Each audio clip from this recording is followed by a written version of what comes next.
Usually when we talk about a medical diagnosis, there's uh, a very clear expectation of precision. Oh, absolutely. Very cut and dry. Yeah, it almost feels like engineering, right? Yeah. Like you break your arm, the X-ray shows that jagged white line on the screen, and the Yeah. doctor just points and says, there it is. That's the problem. Right. It's undeniable. You can see it. Exactly.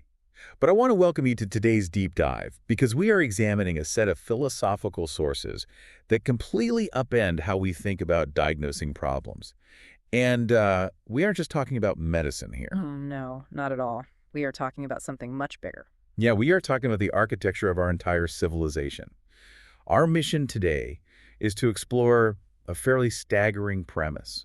What if humanity has spent its entire history becoming incredibly, unbelievably efficient at solving the completely wrong problems? It is a massive premise to wrap your head around. I mean, to really grasp what these sources are arguing, we have to fundamentally reevaluate how we define problem solving in the first place. The material we're analyzing today essentially forces us to look in the mirror as a species.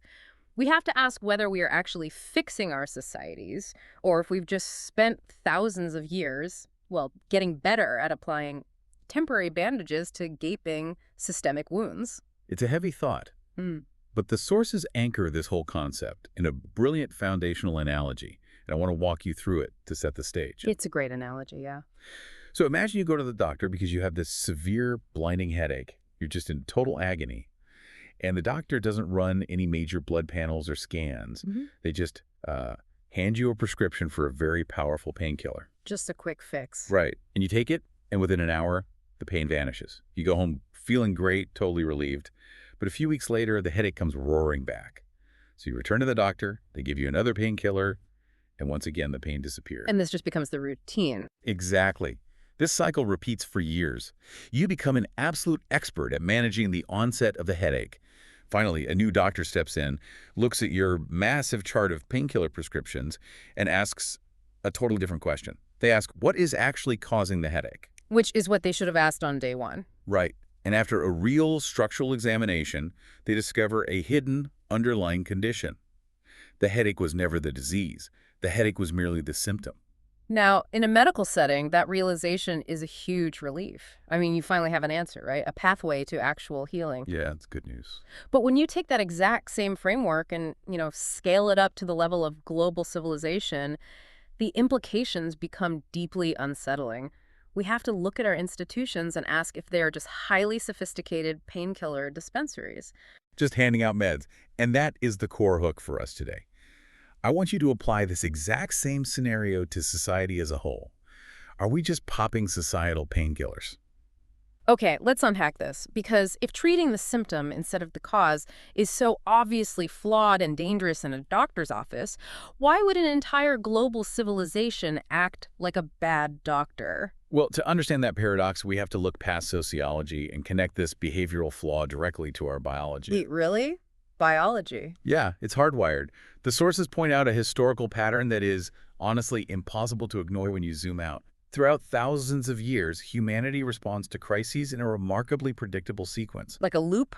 Exactly. A devastating war breaks out, and afterward we spend decades heroically rebuilding shattered cities.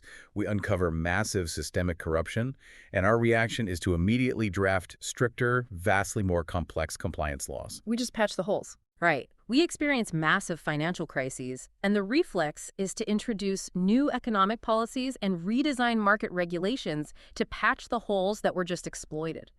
We don't ask why the fabric tore in the first place. It's like we wait for the dam to break and then we scramble to hand out buckets. And we were incredibly good at using those buckets. I mean, we've become remarkably effective at responding to the immediate, visible disaster. But we almost never collectively stop the bucket brigade long enough to ask the structural question. Which is, why did the dam crack in the first place? Exactly. And the sources argue that the reason for this blind spot isn't a lack of political willpower or even basic intelligence. It is actually neurological. Our brains are biologically wired to reward immediate, tangible action. So it's a chemical thing. Yes. When a visible crisis occurs and we step in to mitigate it, our brain's dopamine system floods us with a biological sense of accomplishment. We feel productive. We feel like heroes, honestly. Wow. So we get a literal chemical high from firefighting? We do. Hmm. And we can trace this directly to human evolutionary psychology, specifically the amygdala. That is the part of the brain responsible for processing fear, threat, and urgency. That fight or flight center. Precisely. The amygdala evolved to keep us alive in the wild. It is highly tuned to focus our attention on urgent, immediate, visible threats. A predator in the brush, a burning building, a sudden stock market crash, a violent conflict. All the loud, scary stuff. Yeah, these trigger a massive neural alarm.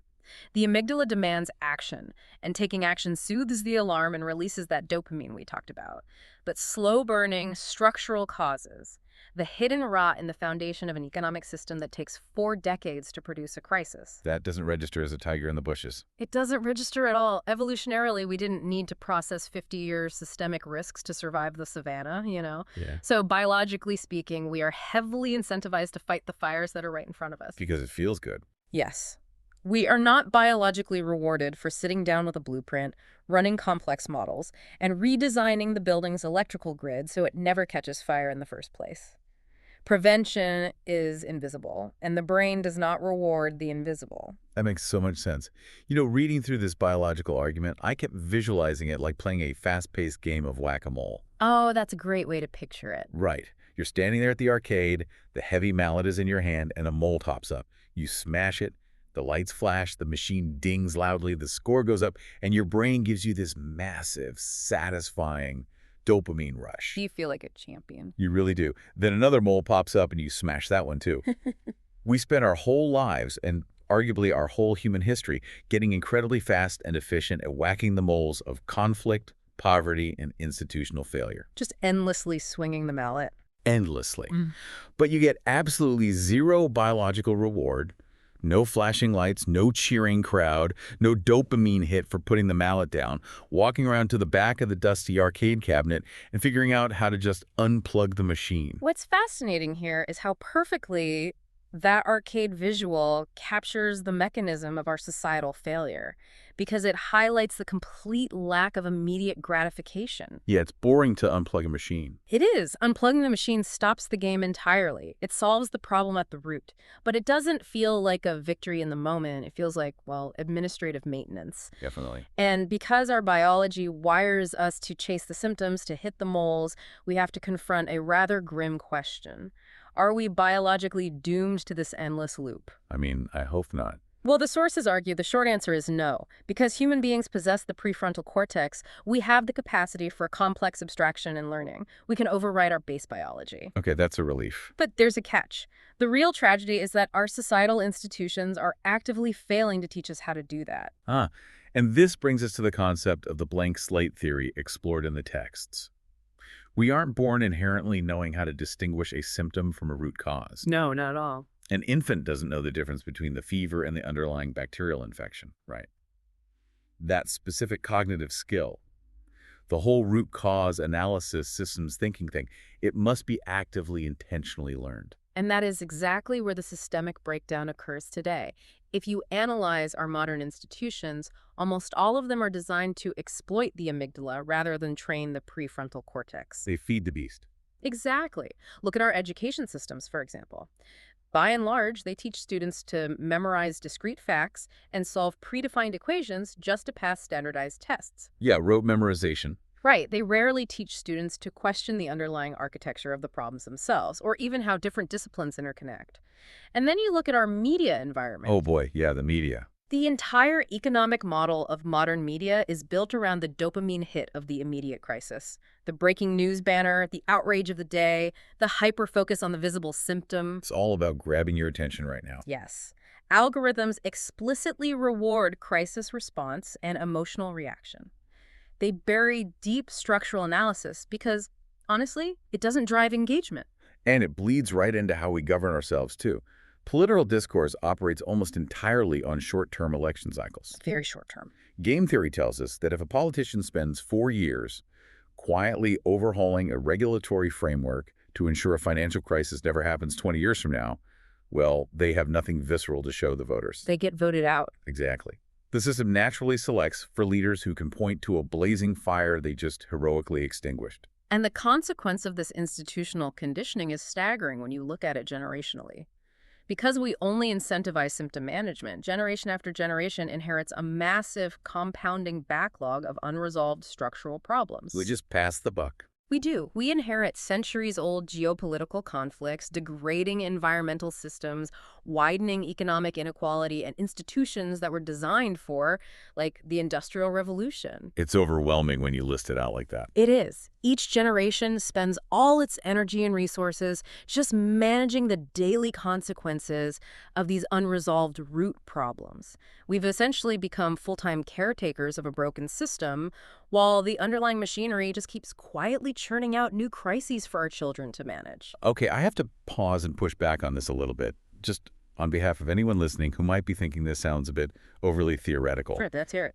In incredibly complex societal systems like, I don't know, global supply chains or international geopolitics, is absolute prevention even possible? Yep. Are the sources being a little naive here? It's a fair question. Because we are talking about systems with billions of interacting variables. Yeah. I mean, are we just inevitably stuck managing symptoms because these structures are simply too massive, too chaotic, and too unpredictable for any human mind to fully comprehend, let alone fix at the root? If we connect this to the bigger picture, we can see that while a global society is undeniably complex, using chaos as an excuse for reactive thinking is a trap. A trap. How so? The sources address this by introducing a brilliant perspective from a hypothetical time traveler. Imagine an observer who could step outside of linear time and watch humanity across different eras. They would notice something very strange, Which is? that human history feels incredibly circular. Oh, like the wardrobe and the stage design change, but the script stays exactly the same. Beautifully put, yeah. We have different centuries, entirely new modes of communication, different superpowers, and completely different economic models. Yet, we face surprisingly familiar iterations of the exact same problems. The same wars, the same market crashes. Yes, the names of the factions and the weapons change, but the patterns of human conflict, economic bubbles, and institutional decay remain remarkably consistent. And why do patterns repeat? Because the root is still there. Exactly. A complex system only produces a repeating pattern if a foundational underlying mechanism is driving it. Patterns continue until the root causes are understood and structurally altered. So the argument here is not that we can predict every chaotic variable. Right. The argument is that we refuse to apply the same structural rigor to human society that we demand from our most mature life or death professions. And when you look at how mature professions operate, it is a massive indictment of how we run civilization. Those fields have a literal, proven roadmap for how to break out of the reactive loop. They absolutely do. You mentioned the medical field earlier. In mature medicine, public health officials universally acknowledge that preventing a disease with a sanitation system or a vaccine is fundamentally better and cheaper than treating millions of cases of that disease in overcrowded ICUs. Engineering is another perfect example. A structural engineer's entire professional existence is dedicated to prevention. Right, they don't want the building to fall down. Right. Calculating load paths and material stress to prevent a bridge from collapsing is objectively the goal. No engineer would suggest that the best way to handle infrastructure is to just let bridges fall into the river and then mobilize a highly efficient crisis team to rebuild them. That would be insane. Actually, my favorite example from the sources is aviation. Oh, the aviation example is incredible. It really is. Commercial aviation didn't start out safe. It used to be highly reactive and people died because of it. But the industry underwent a cultural revolution. They completely changed their mindset. Yeah. Today, when a plane crashes, the National Transportation Safety Board doesn't just clear the wreckage, express their condolences, and build the exact same plane again. No, they stop everything. They do. They recover the black box. They spend months analyzing every tiny variable, metallurgy, software, pilot psychology, until they find the exact root cause. They dig until they hit bedrock. Exactly. And then they mandate structural changes across the entire global fleet so that specific chain of events can never happen again. They understand that the absolute highest level of expertise isn't putting out the fire in the cabin. It's redesigning the wiring so the fire never sparks. And that entire aviation mindset is built on a relentless application of the scientific method. A scientist observes an effect, like a chemical reaction or a structural failure, and they do not stop at the observation. They ask why. They ask what specific mechanism produced this effect. And when they find that first mechanism, they ask, well, what underlying condition produced that mechanism? It's just a chain of whys. Yes, they keep drilling down through the layers of causality until absolutely no deeper root remains. The core thesis of the sources is that civilization desperately needs to apply this exact scientific rigor to human events, to our daily news cycles, and to our political and economic architectures. Here's where it gets really interesting, though. Historically, we've done the exact opposite when it comes to human behavior and societal outcomes. We really have. The sources touch on how religious, philosophical, and legal systems have interacted with this idea of causality. There's that old proverb, by their fruits you shall know them, which suggests looking at the final outcome to judge the root of the tree. Right, checking the source.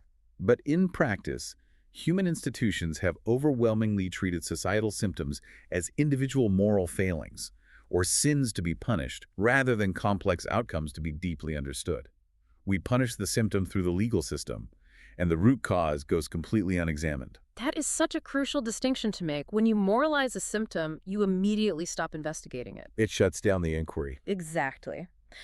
If a widespread societal failure, say, an epidemic of financial fraud or a collapse in community health is simply categorized as a moral failing of the individuals involved, the inquiry ends there. You don't look any deeper. No, you don't look for the structural flaw in the economic incentives or the healthcare access that produce the behavior.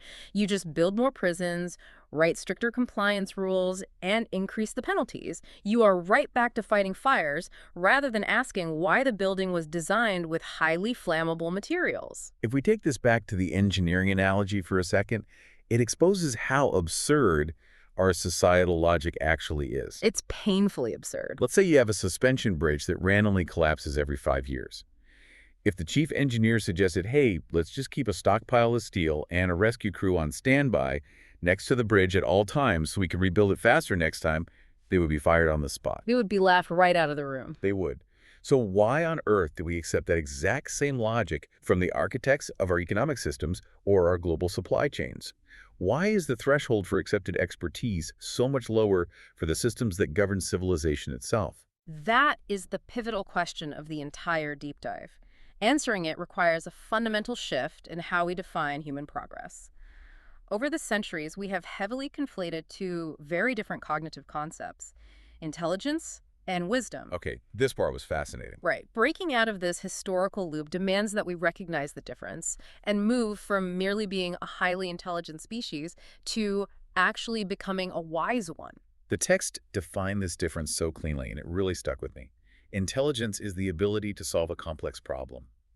Wisdom is the ability to step back and ask whether the problem needed to exist in the first place. That captures it perfectly. Intelligence is the pharmaceutical company inventing a faster-acting, non-addictive painkiller for your chronic headache. Which is great, but wisdom is discovering you have been allergic to the material in your pillow for 5 years and simply throwing the pillow away. throwing away the pillow. I love that.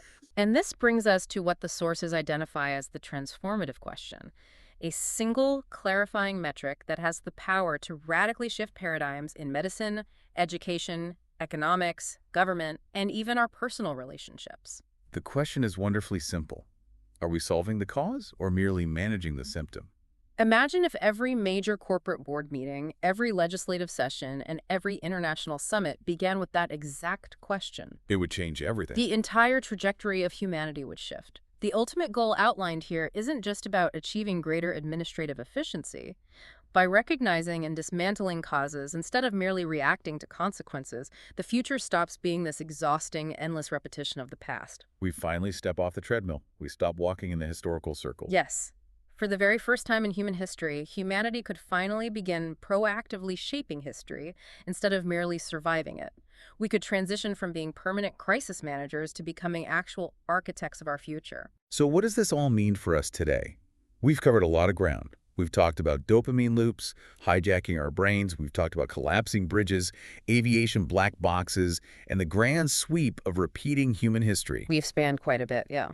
But I want to bring this right back to you, listening to this right now. I want you to think about a recurring, deeply frustrating problem in your own life, your workplace, or your community. Something that just keeps popping back up no matter how many times you seemingly fix it. We all have those. We do. Ask yourself, are you currently treating a headache with a painkiller? Or are you hunting for the underlying condition?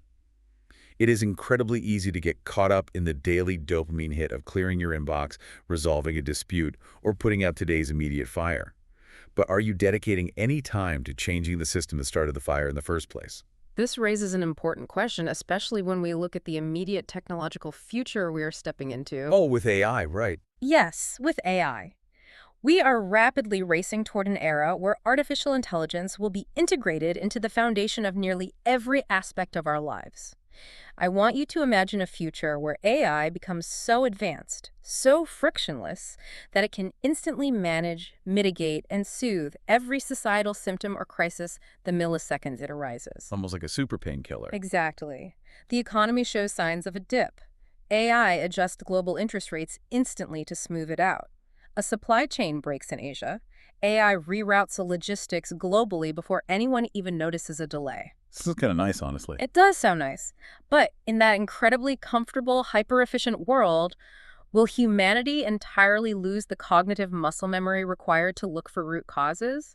Could we become trapped in a permanent forever loop of perfectly managed symptoms, living blindly on top of fundamentally broken, rotting societal systems that we no longer even know how to question? Wow. A utopia of perfectly managed symptoms is actually dystopia because the foundation is still collapsing underneath you. You just can't feel it anymore. You're completely numb to it. That is a terrifying but fascinating thought to leave on. A perfectly managed symptom is still, at the end of the day, just a symptom. We have to maintain the friction of asking the deeper questions. The sources leave us with this haunting final thought, and it's the exact thought I want to leave you with today as you go about your week. If we only reward those who put out fires, who will we blame when no one is left to ask why the fires keep starting?